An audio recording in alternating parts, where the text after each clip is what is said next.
Hello friends, my name is Oleksandr Palii. I am Ukrainian historian. Today I start a course of lectures about the history of Ukraine. I will say things that are well known to scientists, but I will try to make them not so boring. In the first lecture I will tell you about era that lasted 98% of human history, about Stone Age. Among other things, this lecture will help you understand why Russia is so different from the rest of Europe. The scientific fact is that the Stone Age in the territory of Central Russia, in the heart of the formation of the Russian ethnic group, ended several thousand years later than in most European countries. The first humanoid creatures emerged in East Africa some 2.5 million years ago. About 1.2 million years ago, human-like beings came to Europe via the Balkans. The oldest discovered settlement of hominid creatures in Central and Eastern Europe is located in Ukraine. Hand axes and scrapers made from stone and bones dating back more than 1.1 million years were discovered at a site near the village of Korolevo in Transcarpathia. Flint tools and the bones of the steppe elephant, the Etruscan rhinoceros, the giant deer, hyenas, etc., were found at a 400,000-year-old site near Medjugorje in Khmelnytsky region of Ukraine. Modern humans, Homo sapiens sapiens, or Cro-Magnons, named after a rock shelter in France, where their fossils were found in the 19th century. Homo sapiens emerged in East Africa about 200,000 years ago, came to the Middle East some 85,000 years ago, and reached Europe 40,000 years ago. The territory of Ukraine and the Mediterranean coast were the first European lands inhabited by Homo sapiens sapiens. Alongside them, Neanderthals, hominid creatures, named for the Neanderthal Valley in Germany where their fossils were discovered, inhabited Europe from the 200th to the 28th millennium BC. Neanderthals did not form tribes and thus lost out to Homo sapiens sapiens. However, they did not vanish without a trace. Scientists have found different proportions of their genes in various peoples. Few of the primitive peoples lived to be 30, and yet Homo sapiens sapiens gave birth to art. A site of primitive people, dating back to the 25th millennium BC, complete with mammoth tusks and painted ornaments, was unearthed near St. Cyril's Church in Kyiv. Figurines representing birds dating back to the 18th millennium BC, and a bracelet made from mammoth ivory and covered with a meander geometric pattern, were found near the village of Mizin in Chernihiv Oblast. Cro-Magnons buried their dead following a particular rite, which indicates the emergence of religious beliefs. People learned to use nature for their own needs. Intact walls from 15,000-year-old dwellings made from the bones and tusks of mammoths were discovered in the village of Medjugorje in Cherkasy region of Ukraine. Also found at the site were lamps, figurines of people, needles, and the world's most ancient musical instruments, including a decorated drum made from the skull of a mammoth.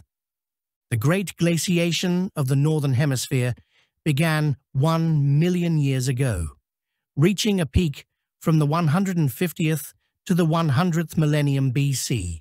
Lower temperatures glacier up to several kilometers thick to spread out from Scandinavia and cover much of Europe. In those days, most of the territory of Ukraine was periglacial. It was traversed by herds of mammoths, reindeer, buffalo, etc., as well as by primitive hunters. In certain periods, the glacier reached down the valley of the Dnipro to the territory of what is now the city of Kremenchuk. Winds blowing from the glacier toward periglacial plains picked up dust and carried it south, thus forming the fertile Ukrainian soil. The peak of the cooling occurred in the period from the 18th to the 16th millennium BC.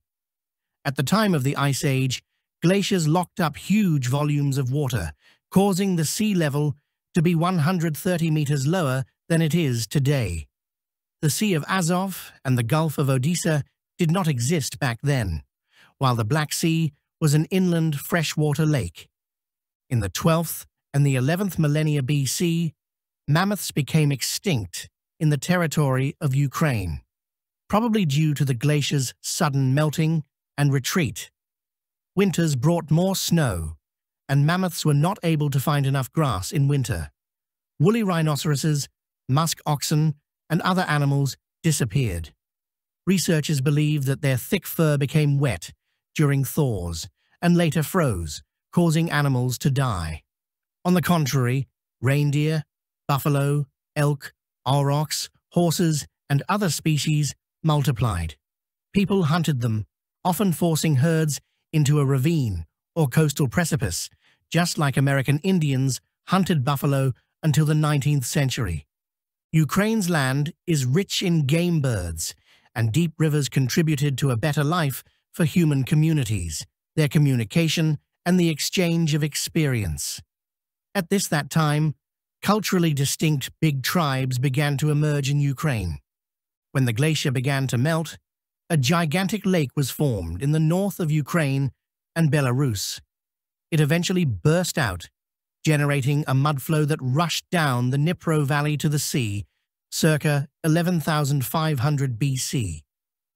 Around 5,600 BC, due to rising sea levels, the Mediterranean Sea spilled over into the Black Sea as a giant salty waterfall and dug out the Bosporus. The water level in the Black Sea rose by 100 meters within 2 to 3 years, and this sea acquired its familiar shape. The death of freshwater creatures in the Black Sea led to the contamination of its deep water with hydrogen sulfide, which persists until today. People fled from the sea, which devoured several hundred meters or even several kilometers of land per day. This disaster contributed to the denser settlement of central Ukraine. Some believe that the flooding of huge swaths of land by the Black Sea in ancient times gave rise to ideas about the Great Flood.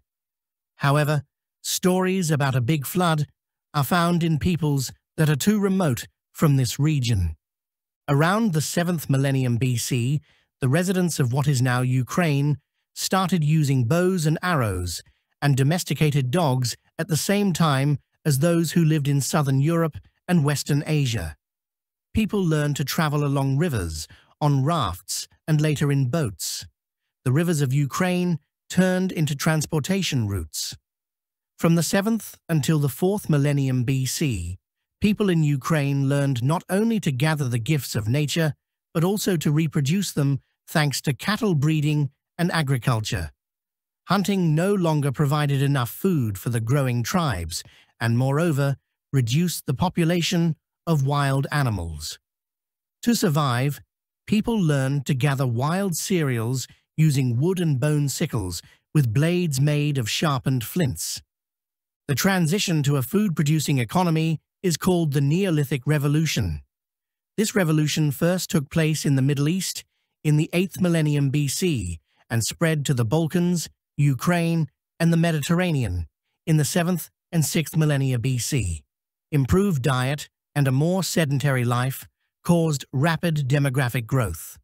In order to store grain, flour, milk, people invented pottery. Within several centuries, pottery spread throughout Ukraine. Tribes of farmers in Ukraine learned slash and burn agriculture. They would cut down portions of forest and burned it to obtain fertilizer.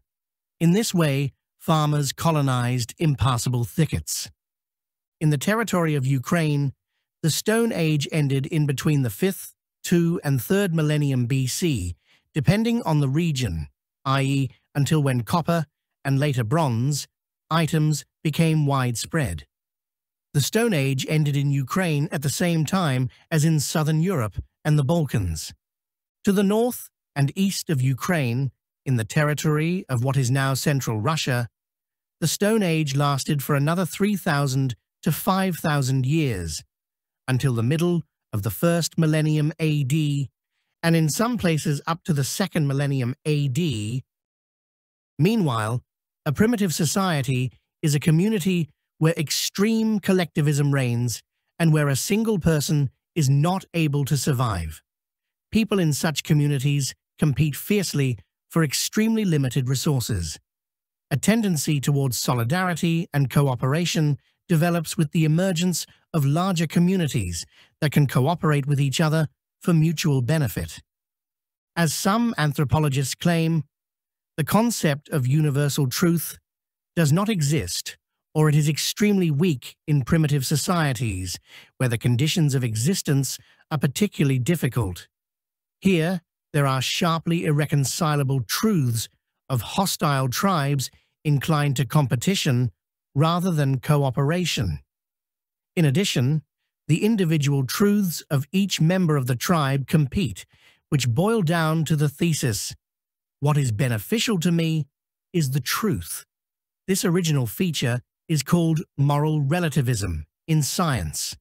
After all, moral relativism is characteristic of many people from different stages of civilizational development.